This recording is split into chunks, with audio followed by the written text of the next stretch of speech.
Klute, you're a former MEP, and you're here today in a discussion about reform and radicalism, political Islam, and you were discussing the situation in Germany. What lessons can we learn from Germany? Oh, I'm not sure whether you can learn something from Germany, but I can just say what we are doing. And what we are doing is to bring people in contact, to speak. It might be related to our history.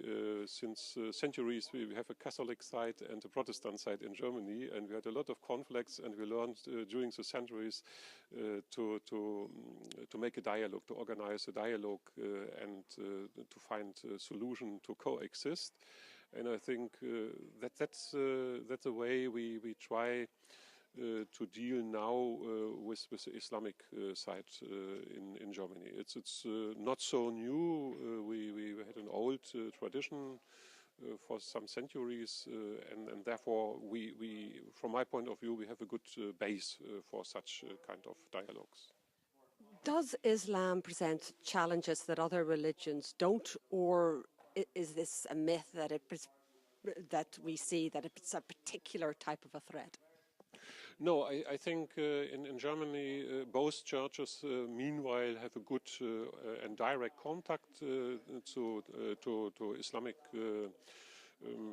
communities, to mosques, and there are a lot of projects where they work together. One example is the House of One in Berlin. The idea was created some years ago by Jewish people, Christians and Muslims, and now they try to build a common house where all of these three religions have their church, synagogue and a mosque, and a common room for common activities. Germany, of course, took in many refugees during the Syrian crisis, a war that is still ongoing. That presented German society with some big challenges, and it was for some people a very divisive issue. Do you think those divisions have been overcome?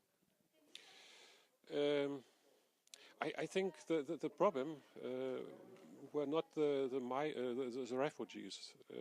Refugees, not migrants. I make a difference between refugees and migrants. A lot of people in the former GDR region in East Germany, they are not against refugees, but they were told for 20 years we don't have money to develop the country. And when the refugees arrived, they saw, oh, there is money. And the government give a lot of money to pay them, to help them, to support them. And they are not against the support, but they say, why didn't you told us for 20 years there is no money, and suddenly there is money? That's the real point, not the refugees. I think we have more debate, discuss this issue. On the other hand, the number of refugees decreased. Meanwhile, we have less refugees every year than before 2015, and I think at least the problem is solved. And from my point of view, what I can see in our society is that the main problem is not the main problems are not the refugees from Syria, from Middle East. The main problem is internal migration in the European Union. A lot of people have problems with people coming from East Europe, from countries, they are member states also European Union. That's a quite different question, and therefore I think, from my point of view, we don't have a refugee crisis anymore.